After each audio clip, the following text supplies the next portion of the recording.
as Wilco makes a run ahead of him. Bergkamp suddenly changed pace through the centre. It's Bergkamp!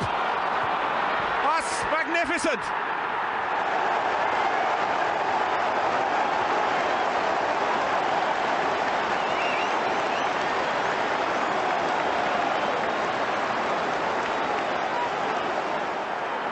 The move, and then this, which left Dabby's ass totally stranded.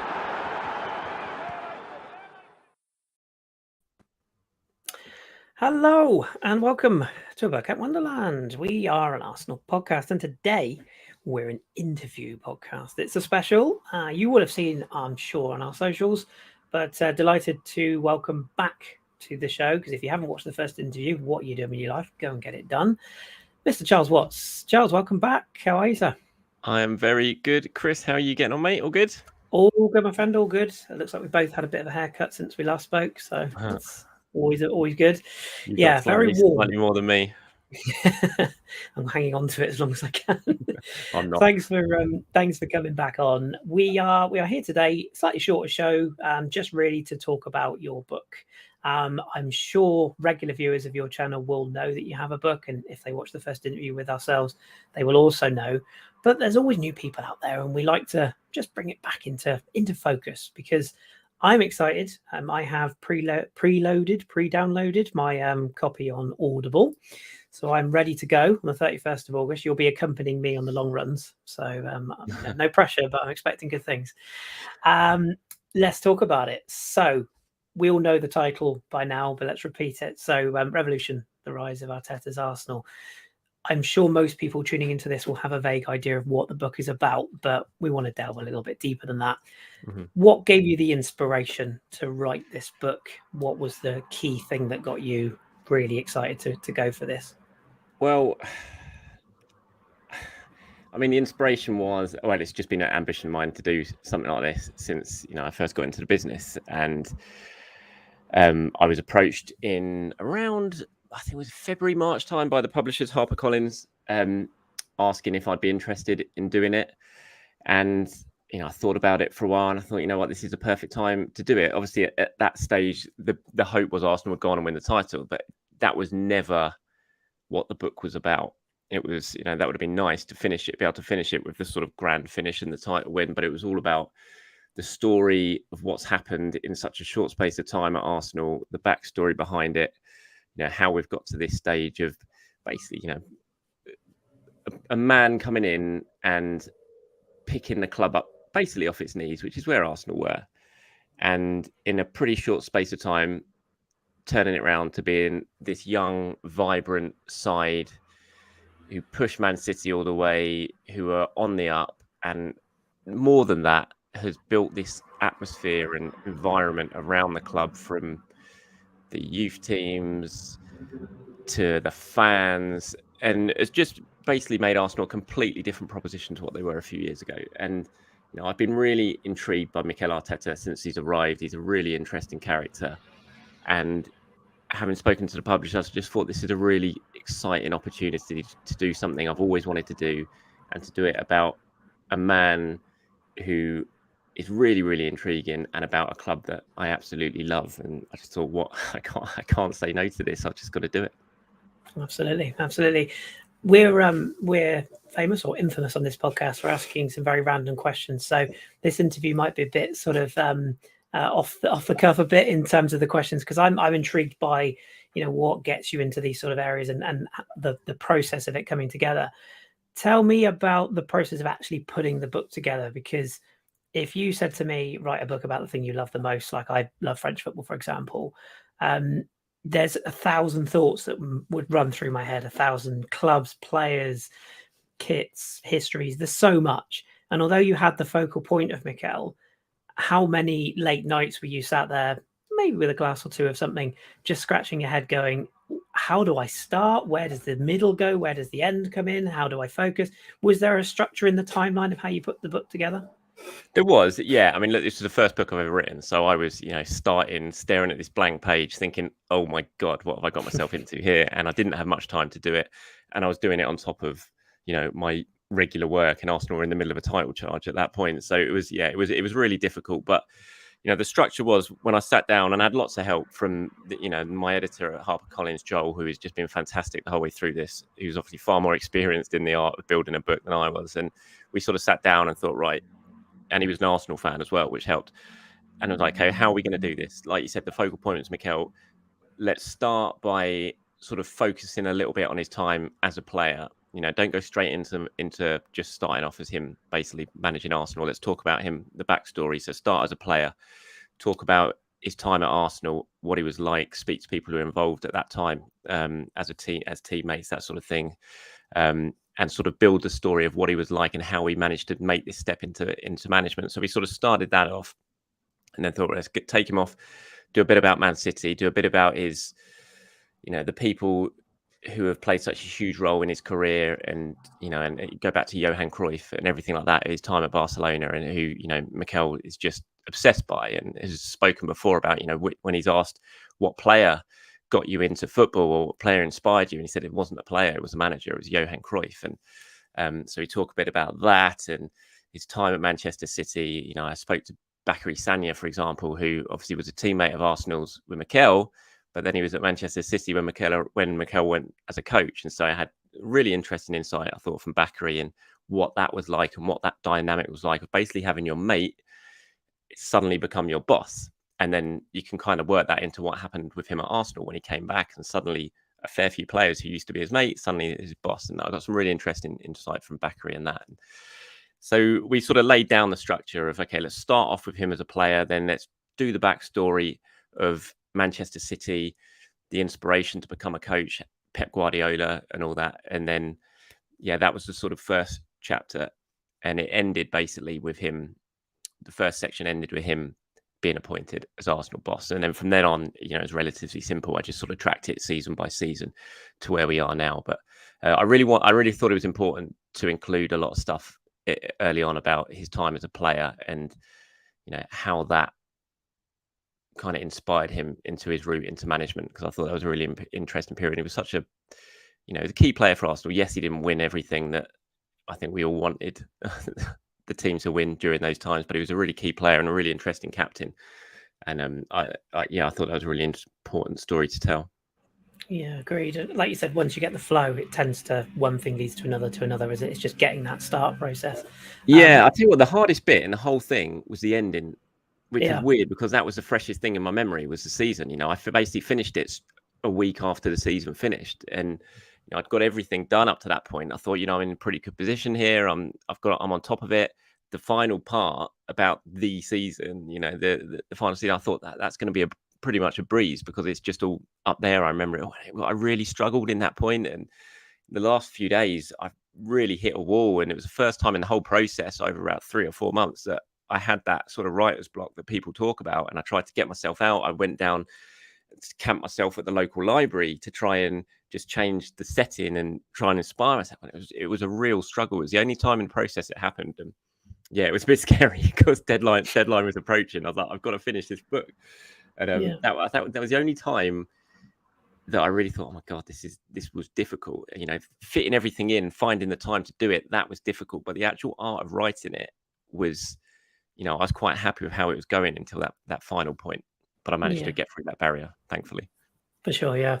And I have to ask, was there any point where you wrote a page and accidentally clicked back before saving and, kicked the cat? No, I didn't. I tell you what, I was so careful because it was over 70,000 words in the end. I think it was about 73,000 words, and I was so careful. Everything I did, I sort of wrote it as I was writing it, and then when I finished that, I saved it in about 3 different areas, and I just made sure if anything happened, I had everything backed up because the fear of losing it was very, very real. Yeah, we've all learned the hard way from our university / college / school days where we did that, didn't we? Where we've all pressed backspace and gone, oh God, yeah, we've all been there. That fear was real. Yeah, absolutely. What about your personal history with regards to writing books? Like, what other Arsenal books have you read in the past that maybe inspired you, or authors? Was it something that you just said, like you said, it's the opportunity you couldn't turn down? But was there always that sort of enjoyment of books? Like, do you own Arsenal books? Or is there certain things that inspired you to get writing? Yeah, I think like most of us, Fever Pitch, Nick Hornby's Fever Pitch was, it was just something that arrived at the perfect time for me when I was, much younger as an Arsenal fan, and reading that book was just a real inspiration. Nick Hornby, I've managed to, interview recently since I've sent him a copy of this book as well, which, I just reached out to him to send him a copy of it because, he and that book mean an awful lot to me in terms of the inspiration to becoming a journalist and becoming a writer. So, that's always the kind of the book that I hold up against pretty much any other, certainly when it comes to football, just because of what it meant to me at that time in my life as a youngster, sort of beginning to think about what I might do and just being completely obsessed by Arsenal. Amy Lawrence's Invincibles was fantastic. I really love it. Again, it's just Amy's an amazing writer and brilliant person, and that's just an era again of my life and of Arsenal that we all hold very, very close to our hearts. So sort of that was a fantastic read. Philippe Auclair's book on Thierry Henry was I really enjoyed that. I've read that, took that way during my honeymoon to St. Lucia in New York, and read that on the beach, and that's always a sort of special memory of mine. So there's plenty of them. I wouldn't say I'm an absolute avid book reader, but there are certain books that I've read that are very, very special, but I'd say Fever Pitch is right up there for me. Weirdly enough, I'll tell you a book that I absolutely loved as a kid that I always think of a football book that I loved was Paul Gascoigne's autobiography. Didn't expect that. I know, it's weird, but I read it and I just really enjoyed it at the time. And I can't remember what year he brought it out, but it was, I think it was, I don't know how long after Italia 90 it was that he brought it out, but it was just, Gazza lit up Italia 90. And for me as a 9-year-old, it was great. And then he went over to Lazio and did what he did. And, Football Italia was on, and it was just that sort of era of it. And I think that's always a football book that I really enjoyed reading, strangely enough, even though he's connected to that lot down the road. Yeah, absolutely. If you ever get bored and you fancy a book, if you haven't already read it or indeed listened to it, because he narrates it himself, Neil Warnock's is very good. I've heard Neil Warnock's is very good, actually. I'm not the first person who said that. Yeah, very, very good. I live down in Plymouth, and he managed down here for a while. And he's quite famous for liking this part of the world. It's a really good listen. So, doesn't surprise me. That man must have a lot of stories to tell. Oh, plenty. The stories he tells about Crystal Palace and QPR, especially when Palace were in administration, is eye-opening because he doesn't hold back. It's well worth a listen. But this is about you, so we'll keep it with you. Talk to you about your relationship with other bloggers, podcasters, Arsenal community. Basically, I think it'd be fair to say that most of our community sort of, especially at that level, get on. Everybody tries to help out each other, whether it be promotion, whether it be just helping out, etc. But with your book launch, of course, James is going to be there. James McNicholas, people know as Gunner Blog. I know you've got good ties with Andrew on the Arscast. You've been on there a few times. Did you reach out to people for certain parts of the book, or did you sort of lean into their knowledge when, like you said, when you had that writing block? Did you find that other people were helpful in the process? I tell you what, I didn't really reach out to anyone about the actual process of writing the book. I probably should have done. It might have made it a little bit simpler. But and if I do it again, if I do another one, then it might be something a route I go down.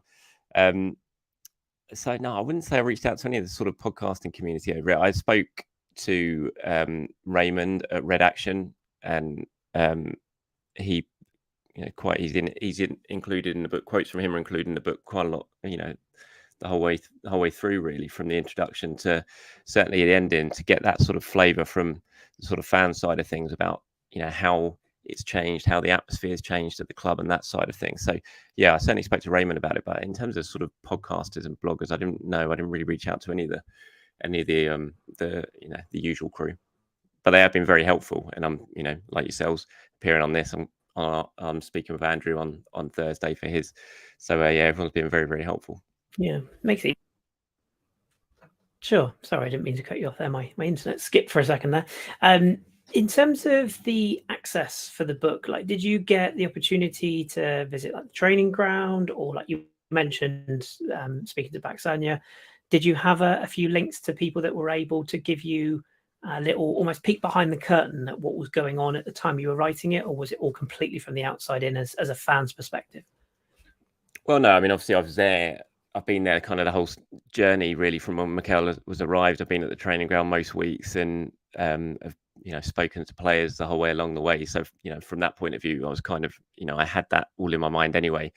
And then I went back, I spoke to people like Bakary Sagna, like I said, Andreas Jorgensen, who was part of Mikel's staff before heading off to Malmo. Got some really interesting stuff from Andreas, actually. People like Colin Lewin, who of course was physio when Mikel was playing, and so spoke to lots of people like that who have been in and around it, and then players themselves down in my chats with them during in various mix zones or in different interview opportunities.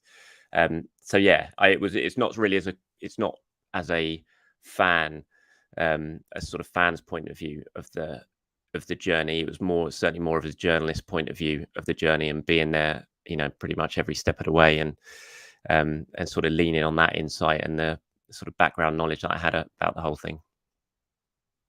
Stuff. And here's a question for you: do you think would you like Mikel to read the book?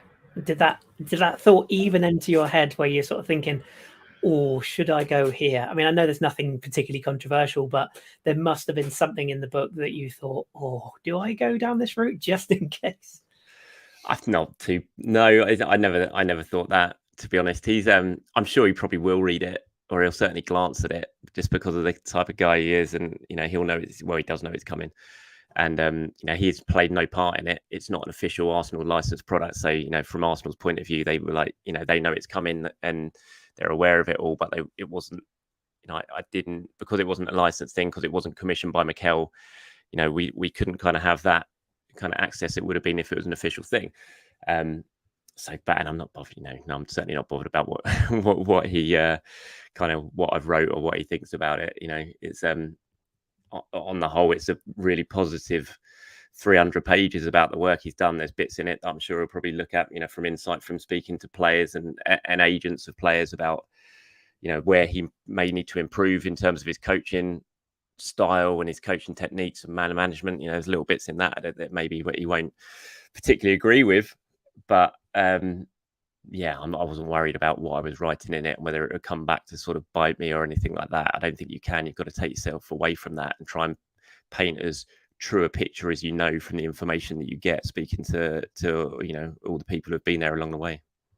Yeah, for sure. For those watching on the video, the cover of the book and everything is on the screen now. Just reminds me, actually, you're speaking to Boyd and the crew, weren't you, the other day on the Footballistically Arsenal, and he mentioned the cover, and I agree with that. It's quite a striking cover. I like the stripes. It flows. It looks very well, and for a man as stylish as Mikel, I suppose you have to kind of go the extra lengths to make it look good. Yeah, I certainly can't take any credit for the cover. At the point, it probably all goes downhill from there. You enjoy the cover, you open it up, and it's nobody would have ever known. You could have been like, "Yeah, that was all me. It's fine." Talk to us about the book launch itself, then. So, for those who don't know, 31st of August, which is 9 days' time. Nerves setting in a little bit. I know you've mentioned on a couple of pods that you've been on and your own channel that you've got that fear of being the guy sat at the desk with, nobody coming through. I'm sure that won't happen. I think you're going to be fine. Yeah. But is there an element of nerves? I mean, because at the end of the day, without sort of building you up too far, there's the details on screen now. You can meet all sorts of people at these sort of events, can't you? And whilst the majority of them, I'm sure, will be lovely and positive, I suppose there's always some personalities that you just think, oh God, I'm not sure about this fella or lady. Has the nerves sort of settled in, and have you got like a plan of how you're going to run the evening itself? The nerves have certainly settled in. I'm still absolutely convinced that I'm going to end up sitting there with my dad, who's the only person in the pub. No, it's going to be me, James, and my dad, basically. And yeah, that sort of sad, lonely picture being shared on social media of me sitting there surrounded by 50 books no one's buying. So yeah, there is nerves there. I hope it goes well. I'm really looking forward to it as well, because if people do turn up, fingers crossed they do. If you're in and around North London on 31st, please do come. and enjoy the night, because we're going to have a big Q&A session. There's going to be a sort of, big old talk about Arsenal, which everyone will be able to get involved with. We've got James coming down, who you all know is Gunner Blog, obviously, fantastic reporter who, like me, has been there the whole, journey, and has got brilliant insights. So we're going to talk about Mikel, we'll talk about Arsenal, we'll take the questions. Haven't announced it anywhere else yet, but I'll announce it here that Sam Dean from the Telegraph, he's also coming down to join the panel. So it's going to be me, Sam, and James, exclusive, which I'm really looking forward to. Sam again is been there the whole way since Mikel's been appointed. A fantastic journalist, and the three of us hopefully on the panel, I think we'll be able to bring a lot of insight and interesting stories that everyone in the Tollington will be interested in. So, yeah, I hope it's going to be a great night. I really hope people arrive and get down there. The sort of structure of the night, I think, sort of basically doors open for the actual event at about 4:00. There's going to be Stoke Newington Bookshop are down there, providing books for people to buy, and then obviously I'll be there to sign them if you should so wish. That's what I'm nervous about, because my handwriting, honestly, is so crap. It's unbelievable. It's from like 20 years of being a journalist and writing shorthand. I've lost the ability to write normally, and my writing just sort of becomes this squiggle type thing. Honestly, I'm so bad, and I've got I don't know what I'm going to do signing people's books and what I'm going to write. So that, yeah, I'm fearful of that.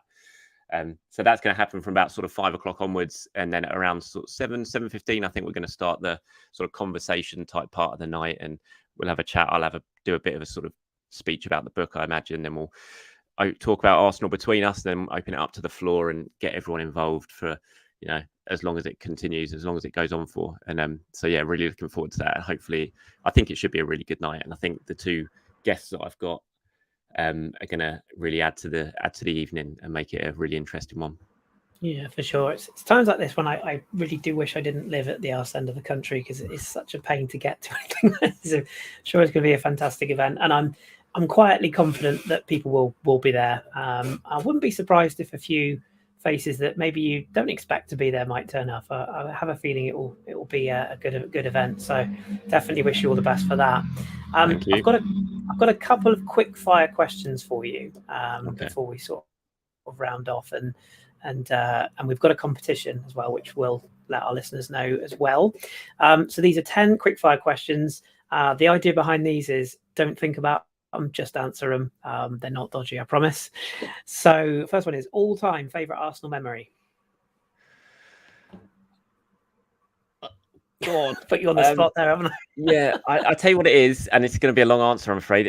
Is 1998 Wembley, the FA Cup final against Newcastle, because my uncle was over from Australia and my dad got him a ticket, and because we didn't want him to be sitting on his own at Wembley, I sat with my uncle, and my dad sat on his own, and it was just a really weird experience not sitting next to my dad for a match like that, and for, winning the double, my first double as a fan. And at the end of the game, we were walking around the old Wembley, of course, at that point, and I saw my dad coming out the turnstile that he was coming out up the steps, and I remember glorious sunshine at that brilliant old stadium, which I loved, running up the steps and hugging my dad and saying we did it. And yeah, it's just a really special memory that I'll always remember. Yeah, I love that. That's good. Fun fact, I sprained my ankle as Anelka put the second away that day. Did you? Anyway, somebody tripped me and I went, I'll say it's it. Favourite current Arsenal player? Bukayo Saka. Naturally. I don't know. How can you not love Bukayo Saka? Of course. Favourite past Arsenal player? Dennis Bergkamp. Yeah, good answer, especially on this podcast. Favourite Arsenal home kit? 1998. There was the 96 to 98 kit. Just because I just think of Dennis Bergkamp in those amazing years wearing it, and I've got it sitting right there in the drawer over the top of this computer. And yeah, it's to my left. Just still my favourite. Still my favourite home kit. Yeah, the JVC, the Nike. Yeah, it was a bit of a has to be banger, JVC. Has to be JVC. Absolutely. Favourite Arsenal goal?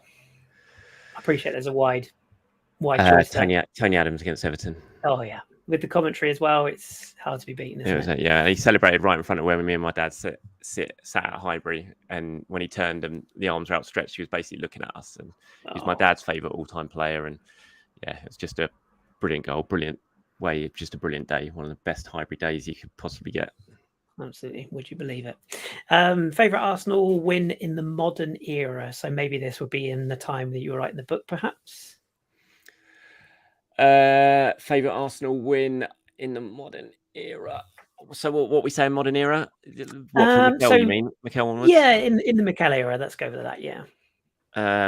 I would say Bournemouth last season. It was just. I don't know, because that's my favourite Arsenal goal of the modern era is Reiss Nelson. So maybe that wasn't my favourite win. I can see why you go with that, though. I do get it. Yeah. It was just an amazing day. Honestly, it was an amazing day. It was the day that made me really think, you know what, I want to go back to sitting in the stands next season. And just because of that whole experience and that sound. And yeah, my favourite Arsenal win of the modern era. I tell you what it might be, actually. It was the North London derby, not last season, the season before, because I think that was the one that really sort of kick-started everything, because we'd had that terrible start to the season when they'd lost the first 3 games, and then all the new signings came in. It was a completely different side. Like Ramsdale came in for the Watford game. They won that 1-0. It was edgy. Then they went and won 1-0 at Burnley. And then the next game was Tottenham. And then it all just exploded with that first half when it was just amazing. And it really sort of signaled the start of everything. It was a new team. It felt like Mikel's team finally. I think like all 6 summer signings were on the pitch at the end of at full time. And I think that kind of signaled the start of where we are now. Yeah, good shout. And it was beating that lot as well. So I was going to say, that's always good, isn't it? Yeah. Here's a random one, but funniest live Arsenal experience? Have you ever had a moment that made you chuckle, whether that was at your own expense, someone else's, or on the pitch at a game you're at? Oh God, funniest live Arsenal experience. Well, I was there for the the 2006 semi-final when the Squirrel got on Highbury pitch play, and everyone was chanting. What was the chant that the whole of Highbury was singing? There's only one squirrel or something like that, and that was very funny. That was something you don't see every day in a football match. Mikel Arteta last season after the Reiss Nelson goal celebrating with that 5-year-old kid, and then that split second of realization is like, hold on, I've just high-fived. Whose kid is this? Where the hell is this kid come from? Was very, very funny, and the way he spoke about it in the press conference afterwards as well was just really funny and summed up the craziness of that moment. So probably those 2 things. Yeah, good stuff. Yeah. You could probably throw in Mikel's kind of thing at Villa Park as well. And of course, I can never forget that one. Favorite Arsene Wenger moment, going back to the past? What, in terms of him himself? I guess you'd say, him himself. Favorite Arsene Wenger moment. Oh God, that's really hard. Just the whole thing. There is so many, isn't there? It's a tough one. It's like, what can you say with favorite Arsenal moment? I think my favorite Arsenal moment was probably just the realization for Alex Ferguson. It's like, who the hell is this guy? He's come in and suddenly got one over me. You know, David Beckham smacking the boot in Alex Ferguson's head, basically because Arsene Wenger just embarrassed him again and won. And it was just I think it was that just sticking one to Alex Ferguson, like his interview when he went on Sky after one of the games was like, who the hell is this guy? He's coming over here from France and telling us how to do things and things like that. So I think that whole thing of just realizing we had this really special manager who was ready to take the club to the next level, I think that's probably it. It's not really an individual moment, but I'd say it still counts. Yeah, it's still a good answer. And same question, of course, but Mikel, favorite Mikel moment? Favorite Mikel moment. I think my favourite Mikel moment was probably the FA Cup final win and the celebrations when he went into the changing room, banging the cup. And it just felt very fresh and very exciting about what was about to happen, I think. And it's like, I go back to when Arsenal won the cup against Chelsea a couple of years earlier, and brilliant day, amazing day, brilliant final, brilliant performance. But I sort of still kind of left down for, you know what, this is going to be more of the same. He's going to sign a new contract and it's not going to go well. And you didn't quite have that excited feeling of what was to come. It just kind of felt like it was going to be more of the same. But that FA Cup win, the celebrations with the players, you could see what he meant to the players.